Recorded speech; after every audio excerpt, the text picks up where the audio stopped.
Hello students, this is Hital Bhandari from HR Institute of Studies. Today we are going to start with the accounting cycle of standard 11 chapter 1.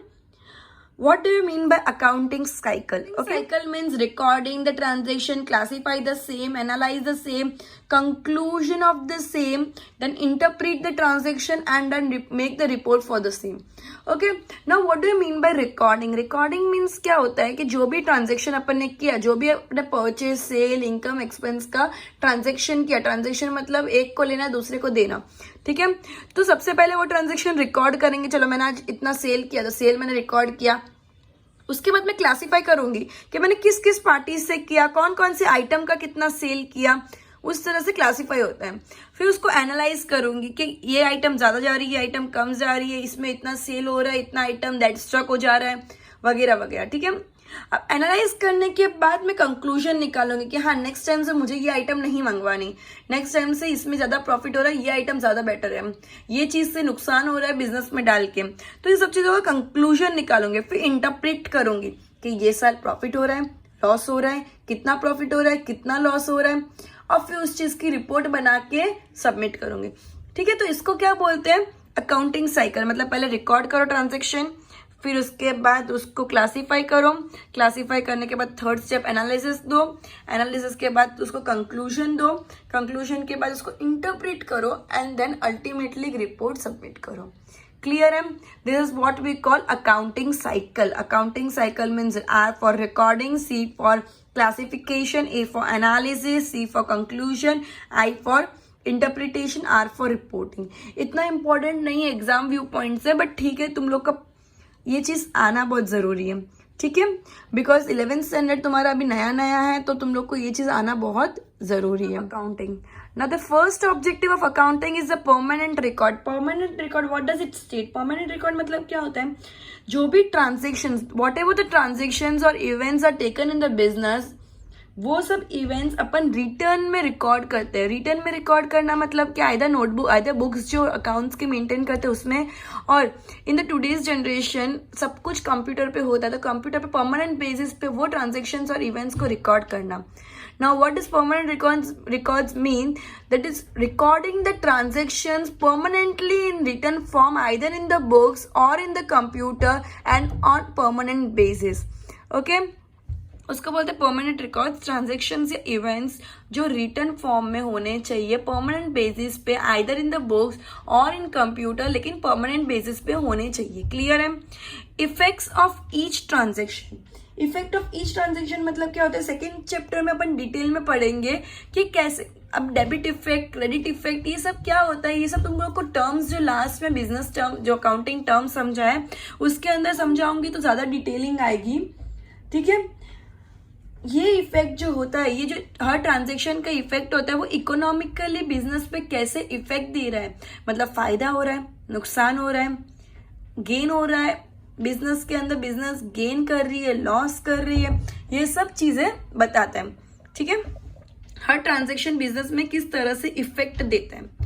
Influential factors.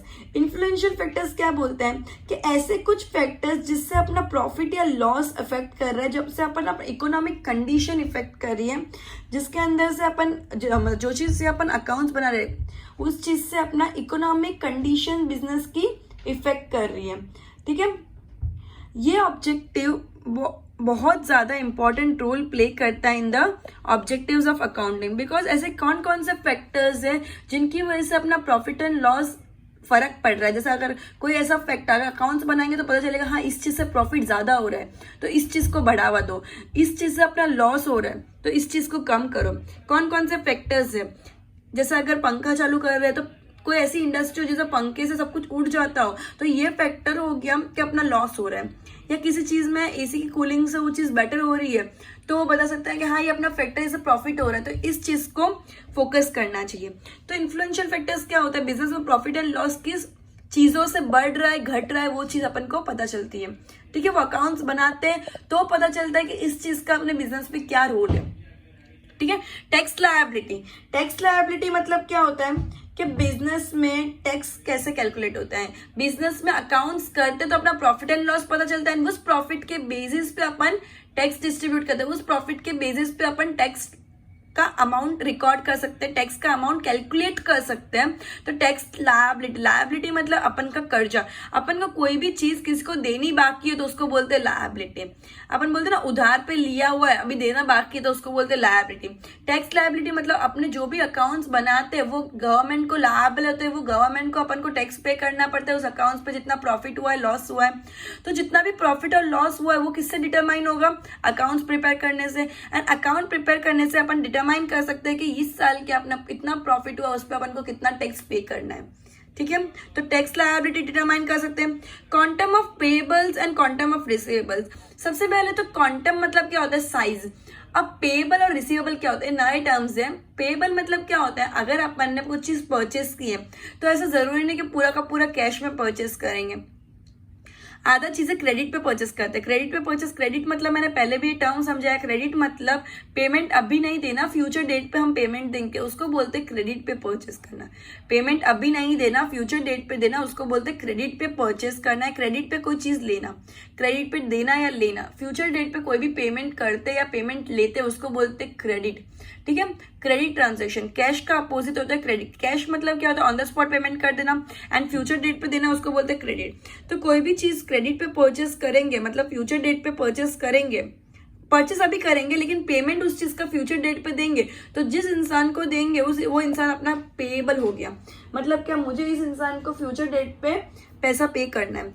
Similarly receivables, receivable means क्या होता है, if we make credit sales तो अपन को future date पे payment लेना है, future date पे पेमेंट लेना है, मतलब we will get the amount in the future date, so it will become the receivable for the same. तो जितना भी क्रेडिट सेल्स होता है उससे अपना रिसीवेबल बनता है, जितना भी क्रेडिट परचेस होता है उससे पेएबल बनता है। Quantum of payable means the size of the payable and quantum of receivable is the size of the receivable, that is the size of the amount which are going to get in the future amount we are going to get, that is the quantum of receivables.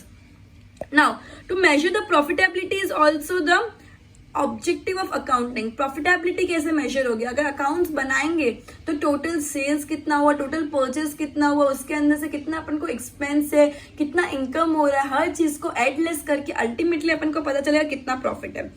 And वो profit कितना है वो ये सब बनाया हो, transaction record किया हो, एनालिस किया हो, इंटरप्रेट किया, कंक्लूजन किया, इस सब चीजों से अपना प्रॉफिट अल्टीमेटली पता चलता है। तो मेजर करने के लिए भी अकाउंटिंग बहुत ही इंपॉर्टेंट कंसेप्ट है। प्रॉफिटेबिलिटी मेजर करने के लिए भी अकाउंटिंग नेसेसरी है। Without accounting profitability can not be measure and whole जो whole accounts will be into a dilemma, because अगर तुम अकाउंट्स बनाओगे ही नहीं तो प्रॉफिट कैसे पता चलेगा। ठीक है, so first is permanent records, second is effect of each transaction, influential factors, tax liability, quantum of payables, quantum of receivables, and final the quantum of measuring the profitability. There are two more. Okay, so next objective is economic status of the business.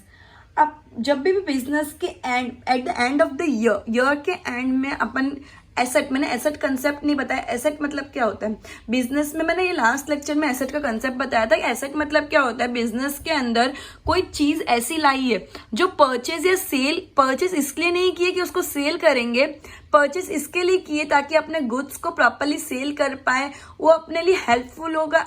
तो asset मतलब क्या, जैसे अगर अपन business कर रहे हैं तो अपने एसेट में एसी लाया, तो एसी अपना बिजनेस नहीं है, अपन एसी का बिजनेस नहीं करते, लेकिन एसी अपनी कन्वीनियंस ही बढ़ा रहा है। अपने बिजनेस में कोई फर्नीचर लाया, जो रैक्स बनाए, जो कबर्ड्स बनाए, वो अपना सामान रखने के लिए लाए, तो वो अपना एसेट हो गया, बिकॉज वो अपन सेल करने के लिए नहीं लाए, वो अपने बिजनेस में अपने गुड्स को सेल करने के लिए जो हेल्पफुल आइटम्स होती है, जो बिजनेस के अंदर जरूरी है, लेकिन वो बिजनेस के अंदर लाई इसलिए नहीं है ताकि उसका सेल करे, वो बिजनेस में लाई इसलिए ताकि अपन जो गुड्स का सेल कर रहे हैं वो प्रॉपरली मेंटेन है, उसको हेल्प कर सके। ठीक है, उसको बोलते हैं एसेट्स। लायबिलिटीज होती है, किसी का कर्जा लिया हो, अपन को पेमेंट देना बाकी है, पैसे उधार पे लिए, लोन, ये सब लायबिलिटी होती है। ठीक है, तो एसेट्स और liability eight the end of the year कितना है, एसेट अपना अच्छा होता है, लायबिलिटी अपने लिए बुरा होता है, तो एसेट्स एंड लायबिलिटी अपने लिए eight the end of the year कितना है वो अपना इकोनॉमिक स्टेटस दिखाता है, अपना इकोनॉमिक स्टेटस डिटरमाइन करता है। अपन कितने कर्जे में डूबे हुए हैं, कितने अपन ने दूसरों को लोन दिए हुए हैं, अपने पास कितनी एसेट्स है, कितनी लायबिलिटी है, कितना receivable. Receivable is also good item and payables अपने लिए नुकसानदायक होता है, पेएबल्स अपने लिए एज ए लायबिलिटी फॉर्म होता है। क्लियर है. So it will help in determine the economic status of the business, because without performing accountings we can not determine the economic status of the business, because ultimately at the end of the year profit and loss जो अपन डिटरमाइन करते हैं that will only determine the economic status of the business. Okay, so accounting helps a lot in determining the economic status of the business. Now to detect and avoid the fraud and errors, obviously अगर account maintain करेंगे तो अपन को पता चलेगा कि अपने ने इतना गुड्स बेचा है. समझो मैं लिख रही हूँ कि मैंने 1500 kg बेचा, 1500 kg बेचा और अल्टीमेटली मैं अपना स्टॉक देख रही हूँ, जो मैंने गुड्स परचेस किया, मैंने 1800 परचेस किया और 1500 बेचा, तो 300 मेरे पास होना चाहिए. लेकिन मेरे पास 200 ही दिखा रहा है, तो 100 का गड़बड़ है. तो 100 का गड़बड़ कैसे हुआ? डिटेक्ट किया मैंने 100 का गड़बड़. अब अवॉइड कर सकते हैं ना कि हाँ इस चीज़ों से नुकसान हो रहा है, या कोई चीज़ चोरी हो रही है, थेफ्ट हो रहा है बिजनेस के अंदर, लॉस कैसे हो रहा है, ट्रांसपोर्टेशन के अंदर हो रहा है, तो ये चीज़ कैसे हो रही है डिटेक्ट कर सकते हैं, उस चीज़ को अवॉइड कर सकते हैं इन द फ्यूचर डेट. जो कोई भी फ्रॉड हो रहा है, एरर हो रहा है, बाय मिस्टेक कुछ हुआ तो अपन उस मिस्टेक को भी रेक्टिफाई कर सकते हैं. ठीक है, तो कोई भी एरर को या कोई भी फ्रॉड को डिटेक्ट कर सकते हैं, उस चीज को फ्यूचर डेट पे अवॉइड कर सकते हैं, उसको बोलते हैं.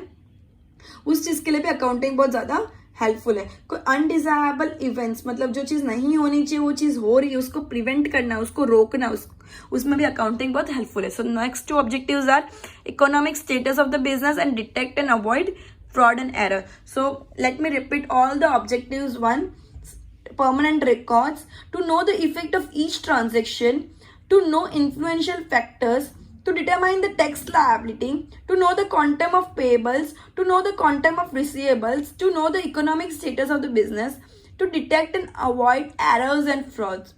Okay, so I'll end this lecture by objectives. Today what we have learned, the accounting cycle and the objectives of accounting, how it is useful and helpful. Okay, so in the next lecture I'll teach you the advantages and the limitations of accounting. Okay.